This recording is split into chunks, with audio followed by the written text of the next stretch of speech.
Hey everybody, welcome to the IGN Movies podcast. This is actually our inaugural video podcast of Keepin It Reel. Keepin It Reel. I'm Jim Vejvoda, Stacks, joined by... Oh, I'm sorry. Chris Carle. I thought you were throwing it right to... No, you're the regular co-host, man. I'm just here. And then Joey Esposito, our comics editor. Nice to be here. Nice to have you, Joey. There was no news this week. Yeah, nothing. This is just a dead entertainment news week. So we have actually quite a lot to talk about, and we're doing things just a wee bit differently this week. We normally kick it off talking about the box office and all that, but instead we're gonna just dive right into the week that was in geek movie news. You can see a lot of props in our little podcast room here, all of a certain theme, and I did not intentionally wear my... Hey, that'll be on YouTube now. I did not intentionally wear the Clone Wars shirt because of this podcast, yes, but you did. Here we are. Come on. All right, so the big news this week, obviously, Disney buying Lucasfilm for $4.05 billion. And not only that in and of itself would be huge news, but Star Wars Episode 7 is a reality. It's going to happen. Woo! Yes, slow golf clap from Joey. I'm so excited. And there we go. Let's see. What do you think about this news? Come on, talk to me, you bastard. Hold on. Boy. This is... Yep. See. Okay. There we go. Wants the sequels to go. That's if right. If you're only listening to this podcast, yes, this is that is what we called stellar radio right there. Yeah, that was a television moment where Jim was reaching over and trying to touch a button on a Clone Wars helmet. Anyway, let's talk about the news. All right. So Episode 7 is going to come out in 2015. They're already talking to a bunch of unnamed but major screenwriters about it. If one of those guys was named David Koepp, I would not be surprised. Carrot Top probably. Yeah, in the running. There's always a Carrot Top joke with you. It's amazing. Gotta be. Yeah, but not just Episode 7. We're getting a whole new Star Wars movie trilogy. So every other year after 2015, we'll see Episode 8 and then 9, and then in their words, we'll see where we go after that. We'll go from there. So. But in the context of what he actually said, it sounded like 7, 8, 9 are for sure, and then continuing from like kind of what he said, 2 to 3 years. Every 2 to 3 years, there'd be another Star Wars movie. Well, I mean, if you guys weren't aware of this, George Lucas is retired. He sold his company. It is him completely divesting himself of all things Star Wars. He'll obviously still be there in sort of a Godfather type role. But Kathleen Kennedy, who was, who's been a long time huge producer, she's worked a lot with Spielberg. I believe she produced E.T. and a whole stream of movies. She's running Lucasfilm now. So let's get this out of the way. Let's start with, what do you guys think about Disney buying Lucasfilm? Are they the best keepers of that legacy, Chris? Yes. Expound, please. We have 45 more minutes. I personally think that Disney's going to do a great job. You can tell that they care about the things that they buy. They have a great relationship with Pixar, with Marvel. They know when to sort of be hands off about a thing, and they when to hold them and when to fold them. Exactly. Right. They know when to step in and do something, and they know when to leave it well enough alone. I have a feeling they're going to be a little bit more hands-on with Star Wars. Basically, there's so many branches to it. You got to think there's the movies, there's TV shows, which are rumored to go mainly to Disney XD, but they also have ABC as a platform. Yeah. If they ever do anything live action. And then there's obviously theme parks, games, comics, merchandise. Theme parks we can talk about at length later, but right. Star Wars Land. Yeah. Joey, my pants. What do you think about, we're two different generations of Star Wars fans. I grew up, like Chris, with the original trilogy. I'm not nuts about the prequels, but I appreciate what they were going for. You, on the other hand, are the generation that grew up the prequels. I mean, they're your Star Wars, right? Not really. I mean, no? I was 15, I guess, when Episode 1 came out. So I technically, yeah, I grew up with them, but it's still like I started with, I didn't see them in the theaters, but my dad, had the VHS or whatever, and we watched them as a kid, and so that's what started it. And then the special editions came out, and then it was just like madness for the rest of my life. But I talked about this on IGN Assemble, which you should all go listen to. But after Dark Knight Rises came out, I was sort of like, all right, now what? Avengers came out.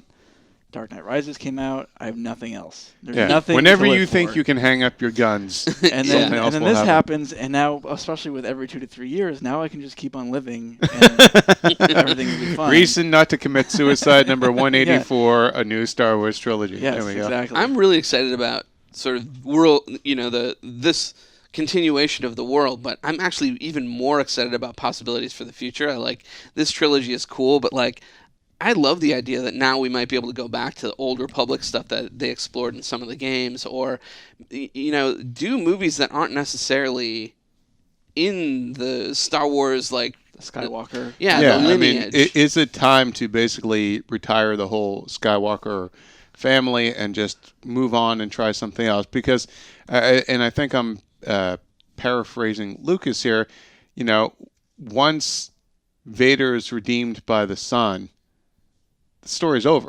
Right. I mean, I know Expanded Universe brings back, old Luke, and he has expected, Mark Hamill said, that Lucas has already met with him and Carrie Fisher about reprising their roles, but they don't have to be integral to the next trilogy. Yeah, I think True. I think what we'll see is those characters will be there for sure. I think in a role of like rebuilding, the Republic or whatever, in sort of like this overlord kind of role, and then the main crux of the story will focus on new characters, whether they're Skywalkers or not. We'll see, but I do think they'll be there. But I don't think, like you said, they're going to be integral to the overall new trilogy. There's this conspiracy theorist. It might not even really that conspiracy theory, but that he met with them for a reason. Like, hey, we're getting the band back together. We're gonna do. I'm not saying like they're gonna be in it hardcore, but like, would you guys be open to, Yeah, they'd have to clear those busy schedules. I'm sorry. Oh, sorry. man. No, but I do wonder about Harrison Ford. He's made no mystery of his. I don't know, disdain's too heavy of a word, but he doesn't care about Star Wars. I think he does care about money, though. He does care about money.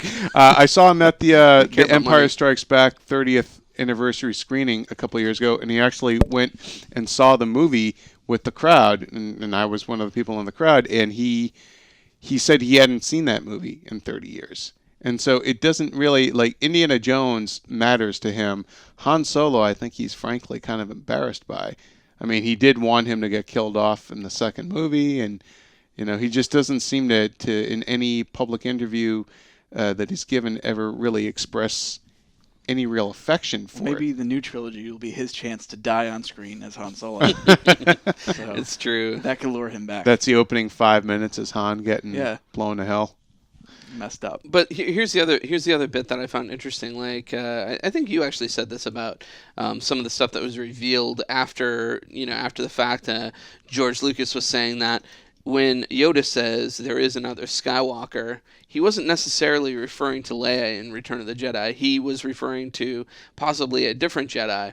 Now, is that a way they could go? I mean, I reviewed this book a while back called The Secret History of Star Wars that talks about that idea and how, for a long time, Lucas was saying that everything was planned out from the beginning, which really wasn't the case. And that's basically what this book is about. And that's one of the references they make, is that when they were writing Empire, that wasn't what he was referencing. It wasn't supposed to be Leia that Yoda was referencing, because at the time they were still planning on doing 7, 8, and 9, back then. By the way, when I was a kid and he said that line, I didn't understand what he said. He was like, I was like, what's he doing, man? Is he working on a hairball? Anyway, Yes, and dying. That's in the other, special edition, as he actually coughs up there. Oh, that's messed up. But now, let's say that let's say they bring back the older characters. What possible? I mean, they've already. There's one report out there that they're not going to use expanded universe stuff. That it's going to be a quote original story. I think that's awesome. by the way. Yeah, well, let's talk about that then. I mean, is that kind of is that a disappointment to people who have probably, their interest in Star Wars has been maybe kept alive because of expanded universe stuff, especially for people who were perhaps disappointed with the prequels. I mean, so the idea of the Thrawn storyline not playing out on screen or any of these other kind of expanded universe things. Mm-hmm. Is that a smack at them? Is it a disappointment? I mean, I think people need to learn to pick and choose their continuity issues, which is something I talk about a lot, in and out of the office. in your column, Hero Worship. There you go. Plug. Yeah. There was a tweet that I got about do you think they'll be using the EU stuff? And I was like, I think they're gonna go their own way or whatever. And he's like, well, I hope I didn't read all those books for nothing. And it's like, what? I just don't. You did. I don't understand. What was your end goal there? What were you reading them for? If not just you just to didn't enjoy them? Yeah. There's you're not building towards anything because it's all fake. Yeah, I mean, it's not you're amassing real knowledge. So what's the difference? Well, maybe somebody can turn all that fanfic stuff into the next 50 Shades of Grey or something like that. Oh Lord. Yeah, and with Space that Samurai. now, I've just gotten about 50 "I hate you, you should die" comments on YouTube. That's Space great. Samurai. But I think that's the right direction to go because then I don't want to see an adaptation of something I've already read. Yeah, there's no. I mean, for me, part of the problem with the prequels was I knew how that story ended. And it was so I spent 3 movies waiting for the inevitable with no real surprises happening between. Whereas in the original trilogy, there were a lot of surprises. Luke turning out to be Darth Vader's kid, Right. that was What? obviously the huge thing. Spoiler. Han getting frozen and, all of that. There were a lot of, even Leia becoming the sister was kind of a surprise. Right. And now you have a chance to do stuff like that again because we don't know where it goes. Yeah. And if they adhere to expanded universe, then it's the prequel situation where it's like, okay. But now there was already expanded universe at the time that the prequels were done, and I'm not as up on expanded universe stuff as the rest of the folks in the office. But was there anything from the expanded universe that made it into the prequels, as far as you guys know? I mean, Coruscant is from the EU, back in after Jedi and stuff. Okay. So things like that have made their way. But then there's the original expanded universe stuff after A New Hope came out. That's has more Luke, Leia, love interest stuff. Well, I mean, all the Marvel they're just comic stuff from the "Whoops, 70s, we like forgot about Jackson, that." Jackson, the Green Rabbit dude. Oh yeah. I mean, there's all that stuff in the comics between Star Wars and Empire, and then all the stuff between Empire and Jedi that were filling in the blanks that Right. technically kind of it's almost like an alternate timeline. I don't point, think the original Marvel comics were ever considered canon, though. Yeah. So that's well, they how you were can have licensed. I mean, the Green whole Rabbits. They were licensed, but that wasn't part of that. Was before I think the idea of the expanded universe, continue the story, existed. yeah. At the time, it was just hey, this is an enormous hit. Let's make some comics and print some money. I've got a really good idea though for the new trilogy, and that's make Jedi's badass again. Well, I mean, the thing I never really, if they, in the original Star Wars movie, the whole idea that it's a religion, that to me they just seemed like bodyguards come the prequels. They were just there to mind Natalie Portman, and it's I want the idea of these sort of basically Knights in the Crusades back. That's sort of their religious warriors. I think the warrior Clone Wars priests. actually solves some of those problems. The cartoon on Cartoon Network, I feel the role of the Jedi has expanded greatly. But I feel like a lot of Jedi went out like bitches in Episode 2, Yeah. and that was one of I actually like the prequels for. Plo Koon went out like a chump. Plo Koon, Kid Fisto went out really bad. I love Kid Fisto, but he went out, ugh. And you're building your whole life, if you're a Star Wars fan, to watch this huge Jedi battle that's going to unfold, and then it kind of is They just get shot in the back. yeah, you're getting defeated by things that you should not be getting defeated by. Yeah. Well, I think one element of the expanded universe that will definitely make it into the new trilogy is the idea of Luke having to, basically bring the Jedi back and find the Force sensitive kids and build the Jedi. Obviously, if it's going to be Mark Hamill, we're going to skip ahead quite a few years, and so most of that will probably already be taken care of. But I do think that's one concept that, because it was built upon in the original trilogy that it will make its way into the sequels. I have to say, Episode 1, that trailer was probably like the most anticipated thing, movie-wise I've ever seen in my life. Uh-huh. But now, looking ahead, I mean, even like we're going to be tracking this really closely and learning about all the details. And the first time they dropped that trailer on us, I'm going to have a murder boner. Well, I mean, remember back to in 1999 when that trailer debuted online, there was no real event like that online until that point. Something like, I think it was even maybe before YouTube and everything, where it's like that was the video everybody had to stop and watch at work. Yeah. That and the people having sex in the bleachers at a baseball game. Those kind of videos. Those two videos were competing. It was that stuff back then. Well, let's talk a little bit more about the whole Lucasfilm deal, because it affects not only Star Wars, but they also sold all the Lucasfilm subsidiary companies like ILM, Skywalker Sound, LucasArts, and it also includes Indiana Jones. Now, Right. Indiana Jones is it's a bigger can of worms because Paramount has a lot of rights tied up in that franchise, obviously. So if they were to do another Indiana Jones movie, I would imagine it's going to be a real hairy mess to try and do that. Or could we be seeing the return of Indiana Jones to the small screen? Possibly. They could even do something like Young Indiana Jones, the movie. Yeah. If you own the character, but you don't own the character in that certain setting, I don't know all the legalities of it. I won't Wasn't claim to. Captain America or Avengers or one of those movies distributed by Paramount also? Yeah, Thor and Captain America, the first one, were both Paramount, but they only had a distribution deal, so that's different. They have more than that, just distribution. Paramount, because the movies originated at Paramount. Okay. So I don't. George Lucas owns the characters, but I would imagine he only has limited rights in terms of what can be done with those original movies. Okay. I mean, I don't know. I'm not. If any copyright lawyers are out there, or people who understand that kind of stuff, shoot us an email at keepinitreel@ign.com. There's no G in keepin because we're a gangsta, yo. we're cool like that.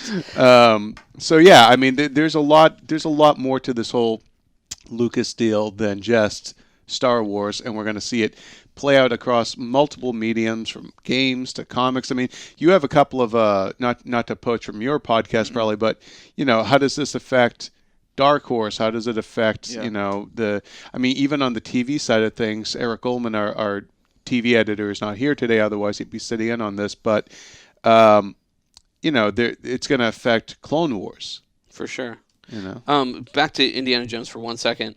They did say on the call that they weren't even looking at Indiana Jones as part of this. They were saying we based our numbers on Star Wars alone. So I think they're sensitive to those issues, and I think obviously Disney has some relationship with the Indiana Jones character with the rides at Disneyland, etc.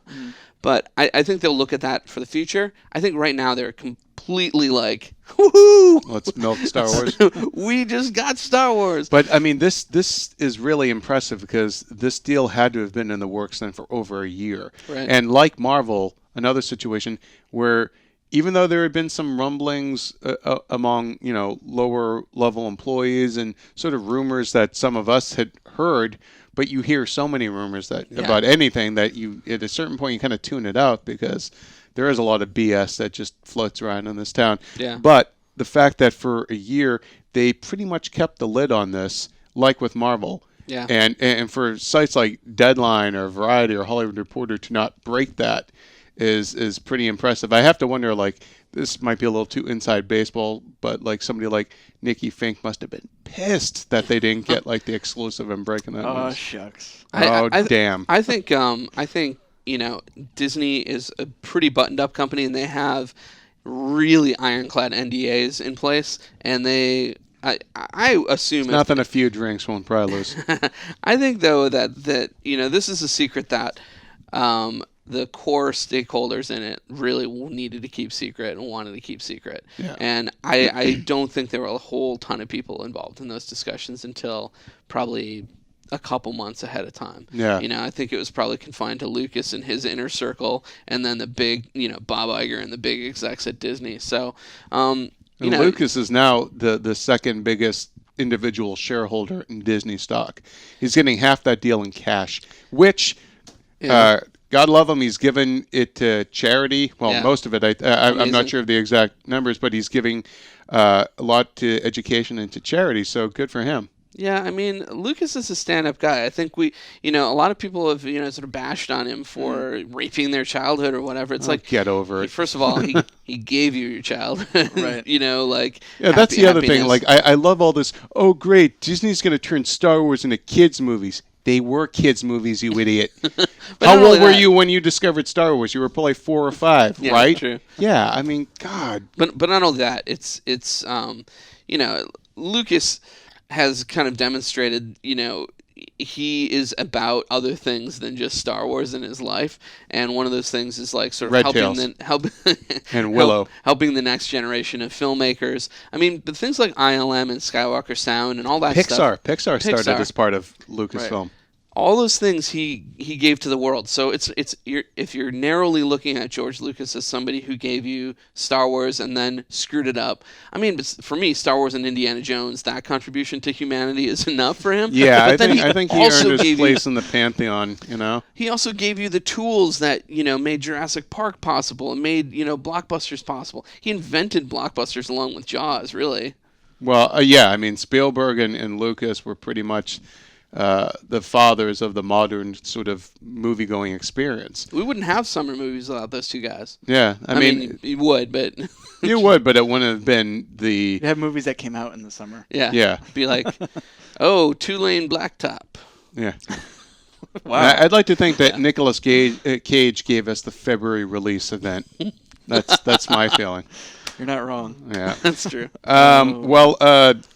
Before we move on from all things Star Wars, because there was actually a lot of other stuff that happened this week. No, there wasn't. Kind of busy, but at the end of the day, what do you want most from the new Star Wars trilogy? Do you want it to be something that does sort of harken back to the original films and storylines, or are you comfortable with an entirely sort of new, a whole new thing being established? Because even in Clone Wars, it's still characters that we already knew. I still think we need Jedis and blasters and bounty hunters and that sort of thing. I think. I mean, what if the new one was all new species, all new kind of types of characters? Like, what if there were no, Wookiees, no totally new droids, things like that, like a whole clean slate of characters? Would you be kind of like, I wouldn't care about it as much. I mean, I think the droids are going to be the through line anyway, though. Yeah, the droids will always be around, and if it's within the the Skywalker time frame, the droids have to be there. Otherwise, it's not Star Wars. But I think there's bigger things than just similar or like familiar species or whatever. I think like there's just thematically there's certain things that are Star Wars. Or like, what if it's like Jabba's high school years? He's getting picked on for his weight. I would totally watch that. Yeah, and Salacious B. Crumb was like the little asshole in class who was always making fun of him, and now ends up having to work for him. Yep. It'd be like Back to the Future. Yeah. There you go. I think that's something they could definitely tackle in Star Wars Detours, and probably will. The only thing I don't want in the new Star Wars is Luke to have a love interest, because he's completely asexual, and that would be too weird for me. You have to keep it celibate. Yeah, he's just... The most action he ever got was a kiss from his sister. That's kind of sad. That we know of. Well, him and R2 spent a lot of time together. That is true. Dagobah does weird things to your mind. That's right, man. I want to see more Yaddle. She's going to live for a while. Let's throw wasn't Yaddle that in our mix. April Fool's joke a few years ago, was that the new Star Wars trilogy was going to be all about Yaddle? Oh, yeah. There's something to touch on really quick. Those April Fool's jokes gone forever, which is I'm so excited about, because even this past year there was one that was like, oh, George Lucas has announced his new trilogy. Well, what now? You're going to have to get creative now. Yeah. Speaking of which, we actually have a very funny IGN-produced video up on the site about basically it's and on YouTube. and on YouTube, it's basically a couple of executives just pitching ideas about who should direct, and they talk about Nolan and Wes Anderson, and then we have cutaways to like what those scenes would be like. It actually is quite funny. What do you guys think in terms of director? I know like this has been speculated a lot online. Who do you think would be a good realistic director for this? Favreau, because he needs the franchise even more than the franchise needs him. I mean, let's face it, Lucas was the only real director of note. Irvin Kershner had done a couple of things. Well, I mean, more than a couple of things, but he wasn't some household name director. He was a journeyman filmmaker. I think you're going to see somebody like Favreau who already has ties to the Star Wars universe and is a filmmaker kind of in need of a home and a hit now with kind of being divorced from the Marvel filmmaking side of it and coming off of a flop like Cowboys and Aliens, and now his new movie Jersey Boys just got put in a turnaround. To me, like, he's a guy who understands fandom, understands how to respect it. One thing I learned from all the press I was doing for Cowboys and Aliens was how much that generation of filmmakers means to him, right, and how much he learned from them. And I think he would be, and the fact that he's an actor and has a good ear for how things play, Star Wars needs that. The one thing the prequels everyone can agree on is the acting is horrible. And you have actually good actors in that movie right, who are just really bad. Natalie Portman can be a good actress. That was not evident in the prequels. Ewan McGregor, good acting, not good actor. But Sam Jackson, I mean, the prequels and even the first Star Wars movie, they don't showcase great performances. Empire Strikes Back shows that when you get a director that understands, acting and nuance and things like that, you get a really, really good movie that everyone can enjoy. Right. I think Brad Bird is another name that's been bandied about. There was a rumor going around that his secret 1954 or 52, whatever that project is, was really Star Wars because it's him and Lindelof, and it's already been shot down. But he'd be good. I mean, that was my pick. So what about Andrew Stanton?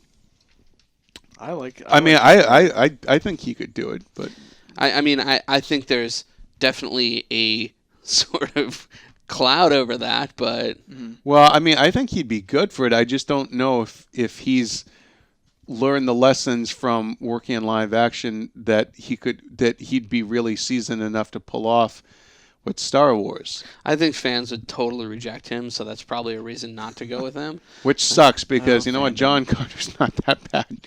No, and he gave us how many great Pixar movies? Yeah, no, I know. But Brad Bird, and taking a cue from the IGN video, I would love to see the Wes Anderson Star Wars. Yeah, that's right. I would too. I mean, Wes Anderson is my favorite director, but like, what about Spielberg? His take on it would be so good. I think Spielberg at this point, I've thought about that a lot, and I think Spielberg at this point might be a little. He maybe has made too many movies to make this movie. I also think that goes against the giving it to the next generation of filmmakers thing. Yeah, it's like giving it to my best friend instead. Exactly. So I don't think that would be wise. All right. Well, we'll be talking more about Star Wars in the years ahead. Forever. Yeah, pretty much. It's this every 2 to 3 years. I mean, think about it. They've just bought themselves a century's worth of profit. And then some. Yeah. And then some. All right. Well, moving on from all things Star Wars, let's talk about some comic book movie news that came up this week. The Amazing Spider-Man 2. Yes. Jamie Foxx in early negotiations to play Electro. Wait, Electric Boogaloo actually works for that one. Wow. It does. Does that get a bell ring? Electro Boogaloo. There you go. You heard it here first. The bell is mine. I don't have a bell ring on my podcast. That's so. cool. What do you guys think about the use of Electro in the casting, and then the casting of Jamie Foxx? Carl. Yeah, I like Electro. I hope his suit is toned down a little bit. Jamie Foxx I is. don't. I want the big You want the spikes. full-on thing? I That saw- would be kind of awesome. if they I actually saw a did dude that. walking around at New York Comic Con with a full-on Electro mask, and I was like, "Holy crap!" That guy was like walking down the street. You'd think he just came off the set of the Electric Company or something. But I don't know. I like Jamie Foxx, good actor. I don't have any problem with that. I like that they're using the old villains. Yeah, I mean they're going to run out of the Steve Ditko characters. I mean they already tried with Venom. We know how that turned out, but I think Venom will get another shot at the. they're big doing their screen. solo movie too, and Yeah, I kind of feel like it's been so long since we've heard anything about that project that it's like possibly in trouble.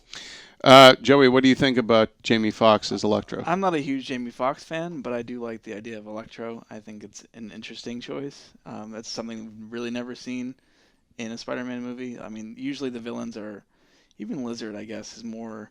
Mad scientist. Yeah, we're more familiar because of the Jekyll Hyde kind of thing. Yeah. Something we've seen so many times, but Electro is like. So wouldn't this be more like Sandman then, when it's basically a criminal, something happens to him, and then he's on the loose? Yeah, I mean, Sandman is more sympathetic, I think. Yeah. Electro was never. Actually, Sandman was the only thing I liked about Spider-Man 3. Sandman was great. Yeah. I don't hate Spider-Man 3, but obviously it has issues. But I really enjoyed Sandman. Yeah. And I think Electro has that same kind of potential here.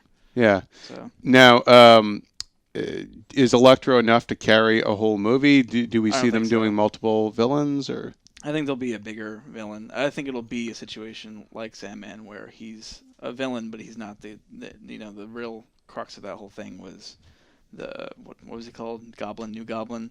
Yeah. Or whatever. Like that was the overarching kind of thing. James Franco. Take it back to the final scene of Amazing Spider-Man. If you haven't, watched it, obviously tune out for a sec. But what does that mean for this story going forward? Who is that? Who do you think that is?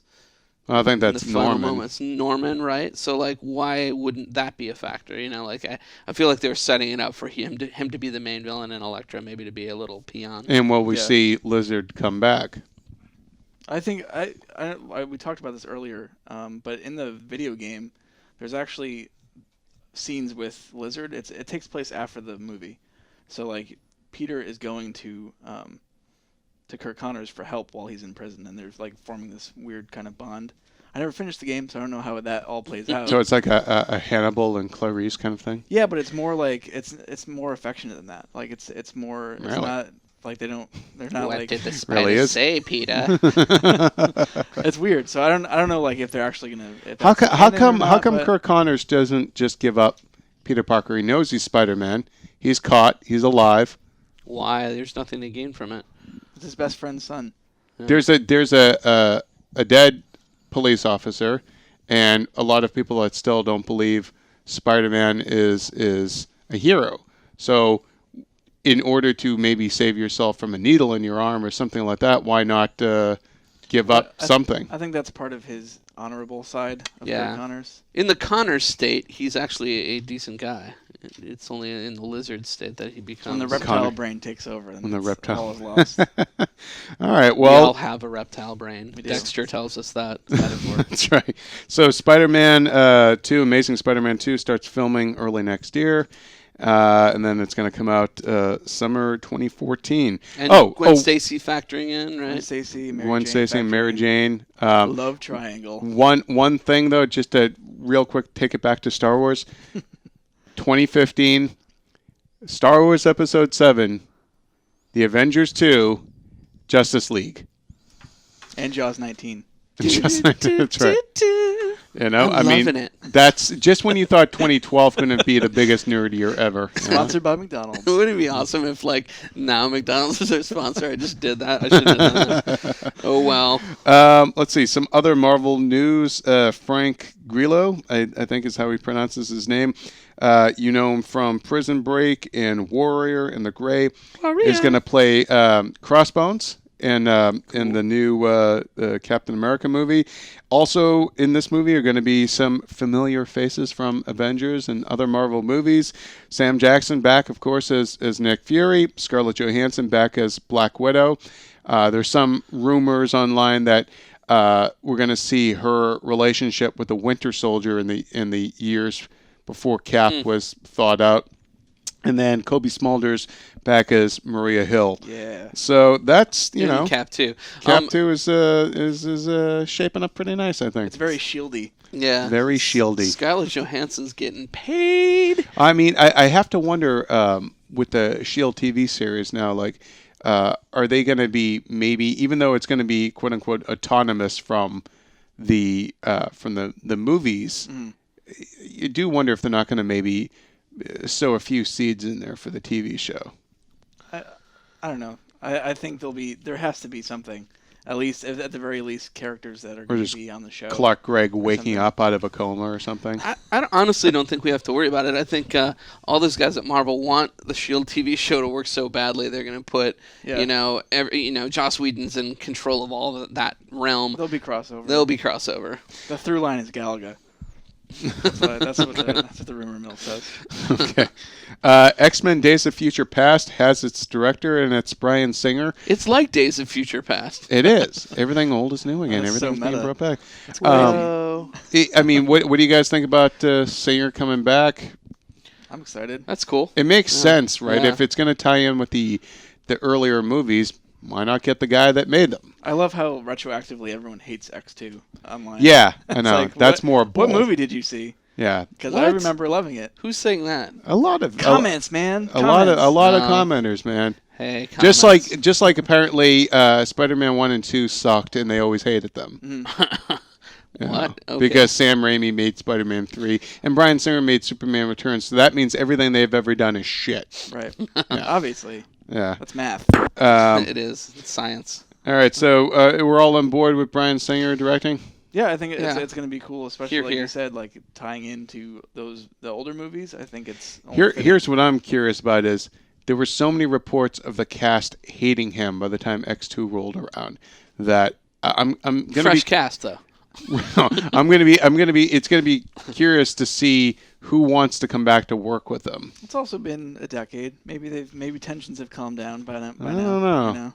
I don't know. I think it might be okay. Like I don't. He doesn't. I Like, have think this Jackman would be reputation. fine with it. He seems like he can get along with anybody. But like I do wonder about people and James Marsden clearly, even though they killed him off in X-Men 3, he worked with Singer, in Superman, so clearly he likes working. But like apparently Halle Berry clashed with him and You know what? Famke Janssen. Fine. Yeah. See ya, Holly. That's fine. Yeah, as long as she doesn't have to play Storm again, I'm cool with it. Wow, but I need a payoff to that Toad being struck by lightning thing. I want a call back to that. I need freaking payoff for Cyclops dying, which we never saw. Yeah. Or Sabretooth. I think he's out there walking the land. I mean Sabretooth. Man alone. Sabretooth, it would be interesting if they could we get some sort of explanation for how Liev Schreiber became Tyler Mane. Like what the hell experiment happened that turned him into that guy? It's called this experiment called suspension of disbelief. It's called rebooting. Okay, other big movie. Oh, Sin City 2, last piece of comic book. Well, actually, two more pieces. Sin City 2, Jamie King and Jamie Chung have been cast in the movie as Wendy and Miho. And Jamie Kennedy as the twin. What? No, I just want to throw another Jamie. Huh?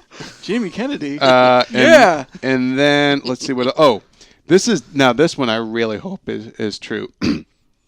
Guillermo del Toro possibly doing a team up, kind of an Avengers style team up movie of all of DC's supernatural characters. So Swamp Thing, John Constantine, the Phantom Stranger, Spectre, Zatanna, Zarana, whoever the other one is. I think that kind of reeks of internet rumor, though. Like, it feels like somebody is like, this is something I'd like to see. And Yeah. But the project, the rumor goes that the project is called Heaven Sent and that they're trying to work out rights and, rights and things like that.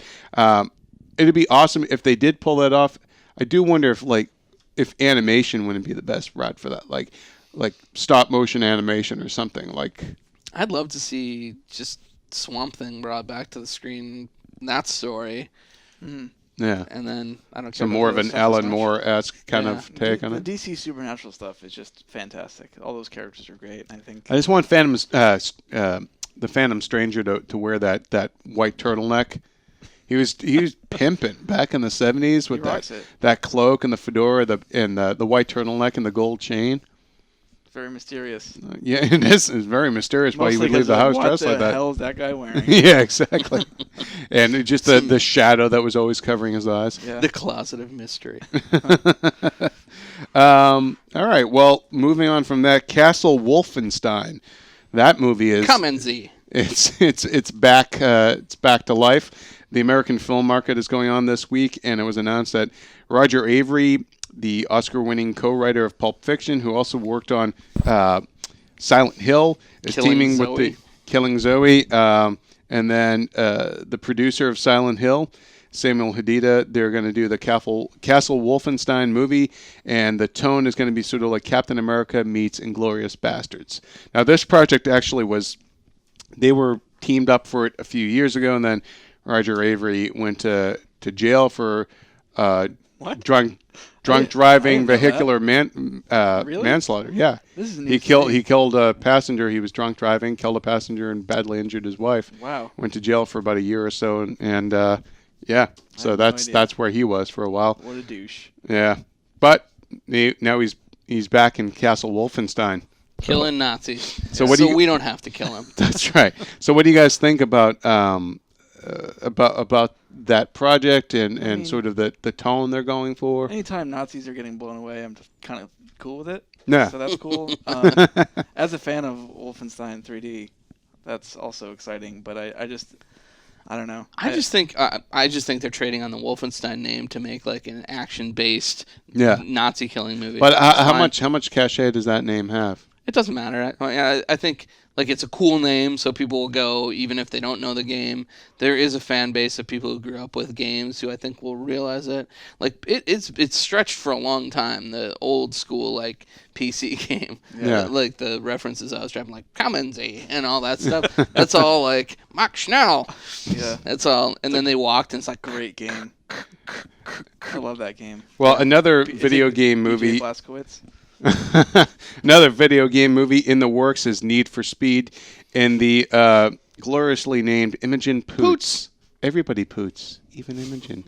Imogen Poots is going to be the female lead, and she's described as a savvy and sexy exotic car dealer who gets the wealthy people their high-end sports cars. That sounds like something I want to watch right now. I'm super yawny about that movie. Like I feel like Fast and Furious kind of fulfills my need in that realm, and I don't really. What, Torque didn't? I don't really need speed. I love Torque. What about Biker Boys? But like Torque and Biker Boys are kind of like they're right next to each other on the shelf. But I would always watch Torque because of that stupid sequence at the end where it's like the opposite of bullet time. It's like sped up time on the bikes. Do you remember that sequence? Was that what was it? Adam Scott, right? I can't recall. Wasn't Adam Scott like the bad guy in Torque, right? I don't even remember. Yeah. I just remember bikes going really fast and it being ridiculous, and I kind of loved it for that. I don't know. There's no machismo part of me that needs to be fulfilled, so I'm cool crying at romantic comedies. That's cool. I have to say, I went back. I reviewed Wreck-It Ralph, and then I went back and watched it again last night, and I got to see the short, that's in Paperman? Paperman, which is that's great. awesome. Yeah. But I'd seen it before and wrote the review and gave Wreck-It Ralph a 9.5 because it's just freaking amazing. I concur. Wreck-It Ralph really is awesome. It's great. I loved it too. And I got to the end of it, and like it happened the first time, and it happened the second time. Like I kind of teared up at the very end. It was like super sweet, and a movie's like kind of pushing your emotional buttons when like you see it a second time. Yeah. And it does the same thing. You're like, oh. Well, it's like the opening of Up. Yeah. If you're not emotionally touched by that sequence, you are just a cold bastard. I'm sorry. Dead inside. Yeah. Oh God. So sad. Let's move on here. Some other. Let's drag this podcast into the sadness. Let's talk about dead pets. No. The Hunger Games. That lightweight subject. The Hunger Games. Mockingjay Part 1 and Part 2, the finale to that series. Francis Lawrence was announced this week as directing, and he He, of course, is directing Catching Fire. We don't have to comment on that unless you guys have an opinion. I have a one way or comment. another. Yes. I know all there is to know about the Hunger Games. That's actually a bell ring in disgrace. I started too low. Yeah. Do you remember the Crying Game song that was on the radio? Yeah. No? Well, that was an existing song, wasn't it? I don't know. Are Crying you Game, asking dude. me to know about movie history? Come on. Ghostbusters 3 apparently delayed again. It was supposed to start filming next summer. Now it's going to start filming maybe at the earliest next fall. That's like that so even not news? news. Ring a bell if you no longer give a shit about Ghostbusters 3. Or never did in the first place. I cared about it, but it's just like that ship has sailed. Dude, Bill Murray. I mean, if he he's not doesn't want in to it, do I it, don't then I care. don't really. Yeah, I don't care. Let's see. Muppets 2 is happening. Christoph Waltz is joining the cast. Awesome. He's going to play an Interpol inspector. And then the cast of Humans will also include a Russian femme fatale and a male lead of, is he a good guy or a bad guy? We don't know. He has dubious motivations. Played by Joey Esposito. You had me That's at Russian right. femme fatale. Yeah. That's right. Riddick is going to be rated R. I Good. think that's all we needed to say. Oh, And- but I do think that movie's going to go the way of Judge Dredd. Or Dredd. Really? You think? Like Riddick? be great, but nobody goes Like to good? see it. Oh, wait, no, just the box office. Oh, okay. It'll skip the being great part. Liam Neeson is going to star in this movie, A Walk Among I'm Tombstones. so It's the Matt Scudder. for Yeah, Harrison Ford was supposed to do that years ago and then dropped out. I've been wondering why Matt Scudder hasn't made it to screen yet, and Well, here we go. I'm just like I What- was floored. I just came out of nowhere. What is it? I don't know anything about it. It's Lawrence Block's series of crime novels. Mm. He's like he's a detective. Isn't he like an alcoholic and stuff? He's like a former cop that accidentally killed a little girl, so he retired from the force and is doing like private detective work. But he's not really licensed, and he's an alcoholic, divorced. It's Classic down on his luck, hard-boiled detective. So it's like a series, so it's a Liam Neeson franchise, essentially, if it Basically, goes yeah. well. I mean, I don't know what the movie's about, but it could be like a mix of different things. But yeah, Yeah. I mean, it could be. Apparently, he goes for a ongoing walk character. among tombstones at some point. I just that to me though sounds like a kind of like a downer like Nicholas Sparks movie. Like it should have like Zac Efron in it, and he dies. in the Isn't end. Zac Efron in a movie with Harrison Yeah, Ford coming up? it's like this Cape Fear style thriller called You Belong to Me. I know all there is to know. Here's another WTF project. The RZA, his directorial debut opens up today, Man with Iron Fist, which you can talk about in a minute because you've seen it and you're reviewing it first.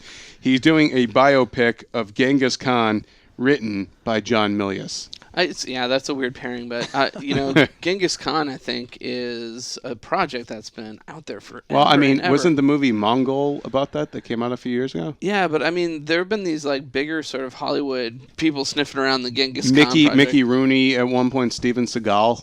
Yeah. Wow. No. So, Yeah. I mean, we'll see if it gets made or whatever. But it's interesting. That's a weird pairing. It is a weird pairing. Tell us a little bit about Man with the Iron Fist. Please. First off, I have to say, RZA, awesome guy, very interesting to talk to, very knowledgeable. Whenever about film. somebody opens like that, they don't like your project. No, that's not true. I mean, It's a little true. he's no. I'm just saying. Like, I was so like really impressed talking with him and Eli Roth. Like, they were approaching this movie from a perspective of like, they wrote the script for like a year. They really like battened down the hatches and really like put backstory in for everybody and like imagined everything out in this world. The movie itself, I think, struggles a little bit because there's so much going on, and I think the degree of difficulty for your first film, you should make it a little lower. Like this Yeah. one, not only was he directing, but he was starring in it. But on top of that, he filmed it in China with language barriers and all that stuff. Fight scenes. There's everything. all these fight scenes. There's CG. There's all these things that, as a first-time director, it's just really complicated. And then the cast is huge. So, And you're directing Russell Crowe.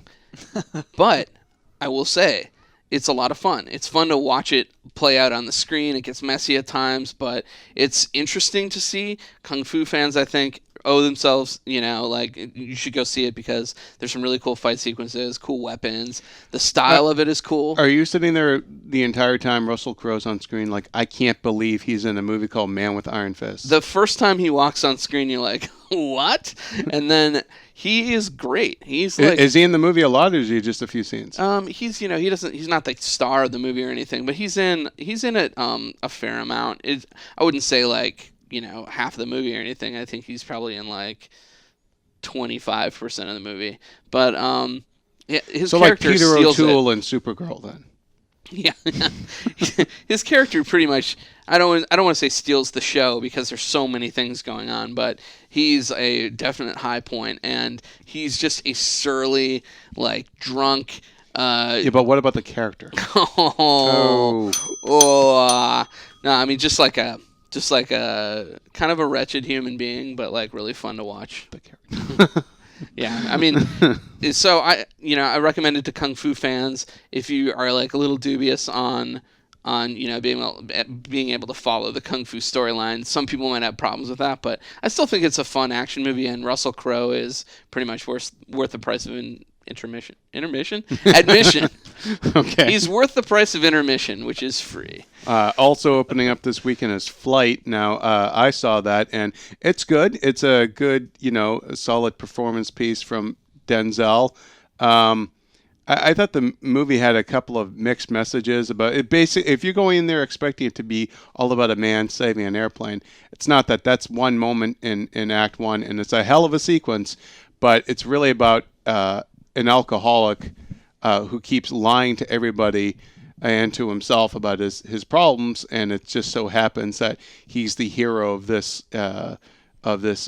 air disaster. He basically is able to save more lives than not, and by his skill as a pilot.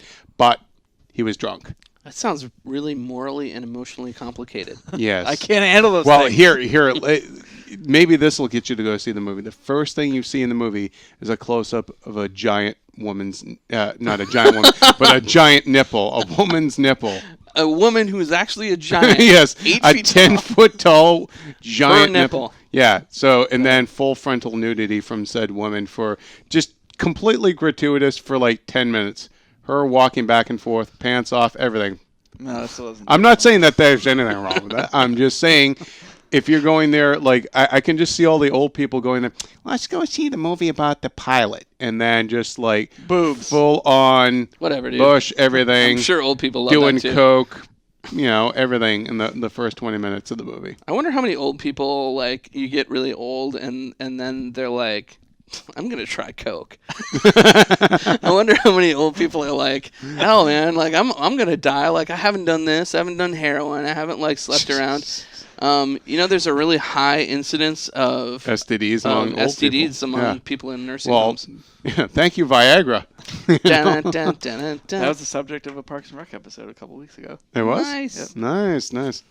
I mean, not nice if you're a recipient of said STD in a nursing home, but I mean, I guess they must figure like, hey, condoms aren't necessary, but guess what, old people, if you're watching, cover that Jimmy. That's what you came here for.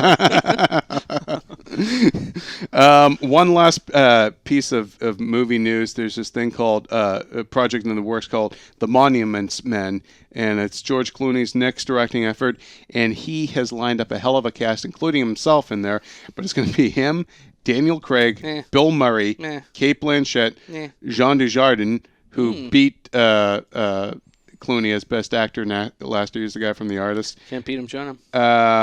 Hugh Bonneville, Bob Balaban, and I can't read my writing. It's opposite day. Somebody whose last name begins with John Goodman. Because out of all of those, Bob Balaban's the one that I'm looking at. Yes, Bob hell Balaban. yeah. Awesome. Let's get that Best in Show crowd in here. Dude, I met Bob Balaban. Moonrise Kingdom? Yeah. I met him at the Moonrise Kingdom junket. He is the nicest guy. He looks like the nicest guy. There's no way he could be a dick. He's but he plays a lot of smarmy dicks too. He isn't a smarmy dick at all. He's so nice, and it was kind of funny. Even his name is friendly, Bob Balaban. Every once in a while, you interview somebody, and you kind of get the sense that they could just kind of talk to whoever all day. And so, like when the interview was done, he's like, "Oh." Oh, was that time? Like, it was amazing. That's awesome. But I guess we got to stop talking now. Like he was like kind of like, oh, this is so contrived. But hey, it is. A couple of other quick things, actually, come to think of it, before I look at my invisible watch. Lock and Key, the Joe Hill graphic novel series. Now, they shot it as a TV pilot. It never took off, but it's supposed to be good. They've shown it. We have a review for it up at the site. They've shown it at Comic-Con a couple of times. Mm-hmm. The rumor has it that Orsi and Kurtzman, the screenwriters and producers, are going to try and turn it into a movie trilogy at Universal. Jesus. So it's like, we couldn't get a pilot, but here, blockbuster movie franchise. Exactly. And then in some ways, it's harder to get a pilot, though. That's crazy. San Diego Comic-Con will be staying in San Diego through at least 2016. So for people who thought they were going to be stuck going to Vegas or LA for Comic-Con, now it's going to be in San Diego. Stuck. I'm stuck going to Vegas. That would be amazing. Can you imagine a terrible like equation, but amazing. But I mean, Vegas does suck for it. I think anything more than like 24, 48 hours there, it gets a little much.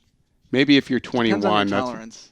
But anybody who's addiction. True. Depends what you're doing. Like when I go to Vegas, I always like just go eat amazing food and go see shows. And I stuff. just rage. I'm just fucking wasted the whole time. Well, yeah, we don't have time for some of your hellacious stories, but I've heard them about what happened to you in Vegas. I like that you're this weird Jekyll and Hyde character where like you're mild mannered. You're like a supervillain. You're like mild mannered. You're like Edward Joey. Norton in Primal Fear. Then you take the friggin' alcohol serum. That's what it is, man. It turns into Buddy Love. Oh, it's so good. That's what does it. Well, let's talk about last weekend's box office and then how things are shaping up for this weekend. Goldman sat into the podcast with me last week, and we both pegged Argo at number 1, but it made far less. Everything made far less than people had been expecting. Argo was number 1 with 12.1 million. I pegged it at 13. Goldman pegged it at 15. Cloud Atlas, really disappointing in its debut. Opened up in second place with 9.6 million. It's cost over 100 million.